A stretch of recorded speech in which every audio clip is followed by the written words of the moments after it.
হঠাৎ করে। আর ভোট হচ্ছে মানে 1 কোটি টাকা সরকারের খরচ। সেটাকে কোথেকে যাচ্ছে? সেটাকে আপনার আলুর দাম বাড়ছে, জিনিসপত্রের দাম বাড়ছে, তাই তো নাকি? হ্যাঁ, তাহলে এই তৃণমূল আর বিজেপিকে তো হারাতে হবে। হারাতে কে পারবে? সিপিএম। যে সিপিএম কে একসময় আপনারা এলাকায় জিতেছিলেন কিন্তু, তাই না? রমা বিশ্বাস। সিপিএম কিন্তু কিন্তু অন্য দলে যায়নি, তাই তো? সিপিএম এর দলেই আছে। এইবার ভোটে দাঁড় করানো হয়েছে যুব নেতা মাস্টারমশাই, এই এলাকায় বাড়ি, আর 2টো বিষয় MA পাস করেছে, ভালো ছেলে। আপনাদের যে কথাবার্তা, লড়াইয়ের বার্তা, সেটা বিধানসভায় নিয়ে যেতে হবে। এই ভোটে হার জিতের উপর মোদিও যাবে না, মমতাও যাবে না। এই ভোটটা আপনারা যেমন সিপিএমকে আগে দিয়েছেন অতীতে, এবারও কিন্তু সিপিএমকে ভোটটা দিতে হবে। এখানে নিয়ে আসো, নিজের বিবেকের কাছে ভাবুন। এই মুকুটমণি কে? আজকে এখানে ভোট দেওয়া হচ্ছে মুকুটমণিকে, তাও কিন্তু মুকুটমণিও জিততে পারছে না। তাহলে আমাদেরকে দিলে ধরুন আমরাও জিততে পারলাম না, তাহলেও এই এলাকার মানুষের পাশে তো আমরা থাকি, চেষ্টা করি তো মানুষ। কাজল 200 টাকাই তো পান নাকি? তাকে যদি একটা কোনো মানুষের খোকা যখন তখন আসে, তাহলে ওর নামটা কি করে, সম্মানটা কি থাকবে? হ্যাঁ, যদি গ্রামে যদি আমাদের পঞ্চায়েতের আমরা জেতা মেম্বার, আমাদের সেই ভোট থাকছে না, চলে যাচ্ছে ভোট। আমাদের ভোটাররা যারা ভোট দিল তারা 5টা বছর আমাদেরকে তো দেখবে যে না এখানে সিপিএম এর লোকরা কি করে, তা দেখছে না। যারা দল বদল করছে, এদিক ওদিক করে বেড়াচ্ছে, তাদেরকে মানুষ ভোট দিচ্ছে। আরে ইমান বলি তো কথা আছে, বলেন।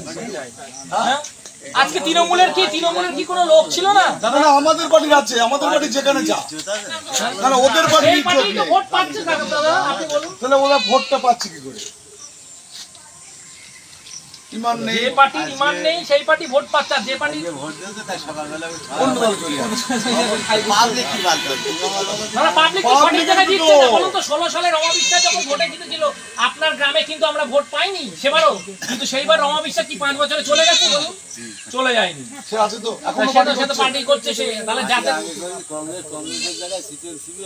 একদম এইটাই তো ঠিক কথা বলেছে। তৃণমূল আর বিজেপি ভোট দিয়েছে, হাতি মার্কা না, তৃণমূল আর বিজেপি এসে কি হলো? আর এখন সিপিএম চলে আছে বিজেপির মধ্যে, বিজেপি চলে আছে সিপিএম মধ্যে। ওইটা আটকাতে হবে, ওইটাই আটকাতে হবে। এই হচ্ছে আমাদের কথা বলবা। আমাদের কোনো এমএলএ, তো কেউ এমএলএ যায়নি, বলতে পারবে না আমাদের এখনকার কেউ ভোট দিয়ে জিতার পরে চলে গিয়েছে। আমাদের কোনো এমএলএ এখনো যায়নি।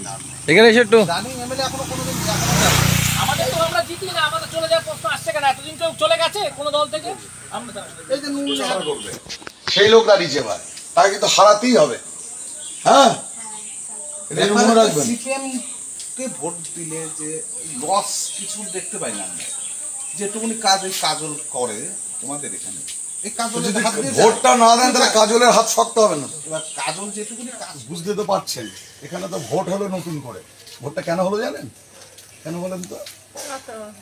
বিজেপির মুকুটমণি তৃণমূলে চলে গিয়েছে, সেই জন্য আমাদের এবার সিপিএম এ ভোট দিতে হবে। কারণ কে কখন বিজেপি যাচ্ছে, তৃণমূল যাচ্ছে, কোনো গ্যারেন্টি থাকছে না। আর আমাদের পার্টির গ্যারেন্টি আছে।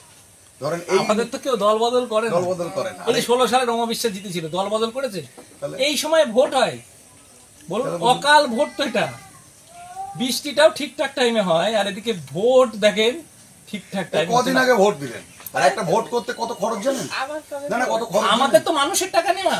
দেখুন আমরা টাকা তুলতে পারছি না, কাজল বলছে দাদা এই তো কদিন আগে টাকা তুলো না। আর জিনিসের দাম দেখুন, আলুর দাম 35 টাকা ওদের জন্য। ওদের ভোট দেওয়া এই সমস্ত মোবাইলের সিম যদি দুটো ইউজ করেন, আগামী দিনে ওই সিমের ভাড়া দিতে হবে আর একটা সিমের। ভাবতে পারছেন, রিচার্জের সব দাম বাড়িয়ে দিয়েছে। ওদের ভোট করতে কিন্তু কোনো খরচই নেই, ওরা বুঝতেই দেয় না মানুষকে। আপনার টাকা চুরি করে নিয়ে নিচ্ছে, কি সুন্দর মোবাইলের দাম বাড়িয়ে দিচ্ছে, ওষুধের দাম বাড়িয়ে দিচ্ছে। ধরা পড়ে অন্য দলে। হ্যাঁ, গতবার মুকুটমণি বিজেপিতে MLA আছে, এখন তখন তৃণমূল মুকুটমণি নিয়ে কত কথা বললো। আর মুকুটমণি বললো জয় শ্রীরাম, মসজিদ ভেঙে মন্দির করব, মুসলমানদের NRC করে ভারত থেকে তাড়াবো, এসব বললো মুকুটমণি। সেই মুকুটমণি হয়ে ভোট চাইছে, মানুষ ভোট দিচ্ছে, বলছে এই ভোট হচ্ছে মোদি ঠেকানো ভোট হবে। এবারে তো মোদি ঠেকানো ভোট না, এবারে তো মমতাই থাকবে, লক্ষ্মীর ভান্ডারও বন্ধ হবে না, কিচ্ছু হবে না। আমাদের শক্তিটা বাড়ান, যারা গরিব মানুষের কথা বলবে। আপনার কথা বলবে কে? ওইখানে কেউ গরিব মানুষের কথা বলে না, কেউ নেই বলা। যাতে গরিব মানুষের কথা বলা যায় সেই চেষ্টা দেখুন, একদম দেখুন, এটা আপনাদের কাছে অনুরোধ করছি আমরা সবাই। এই আগামী বুধবারে 1 নম্বর বোতাম, পরের বুধবারে ভোট 1 নম্বর বোতাম, এটা পড়বেন। এই ছেলেটা ইংলিশ MA স্কুল শিক্ষক, আমাদের সিপিএম এর প্রার্থী অরিন্দম বিশ্বাস। দুটো সাবজেক্টে MA পাস করে হাই স্কুলে মাস্টারি করে, চুরির মাস্টারি না। হ্যাঁ। ন্যায্য মাস্টারি একবার তাহলে এটা ভাববে। বুঝতে পেরেছো? এই যে কাজ হাতুড়ি তারা, এই যে অরিন্দম বিশ্বাস, এদিকে তো হয়ে গেল আবার। আবার ওদের জন্য হচ্ছে তো, ওদের গন্ডগোলের জন্য, ওদের প্রতি গন্ডগোলের জন্য, এটা মনে থাকে যেন। তাহলে কি ঠিক আছে। ফাইনাল তো হ্যাঁ একবারে?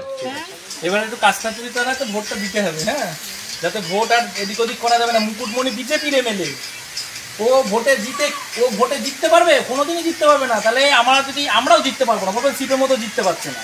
তা সিপিএম জিততে না পারলেও 5টা বছর আমাদের এখানে মেম্বারটা জিতেছে 20 বছর পর, এখানে অন্তত পক্ষে কিছু একটা ভোট পড়ুক, কিছু ভোটটা মানুষ আমাদের দিক। না, চেয়ার দিতে হবে না, আমরা বেরিয়ে যাবো। এই হালকা হালকা করছে, কেউ থাকছে না, তাই এটা তো ঠিক হচ্ছে না। একটু বিচার বিশ্লেষণ করে ভোট দিন। মুকুটমণিকে ভোট দেওয়াটা আমার মনে হয় না আপনাদের ঠিক হচ্ছে। একটুখানি ভাবুন যে তৃণমূলের কি আর কোনো প্রার্থী নেই, এই বিজেপির এমএলএ কে আবার দাঁড় করাতে হবে?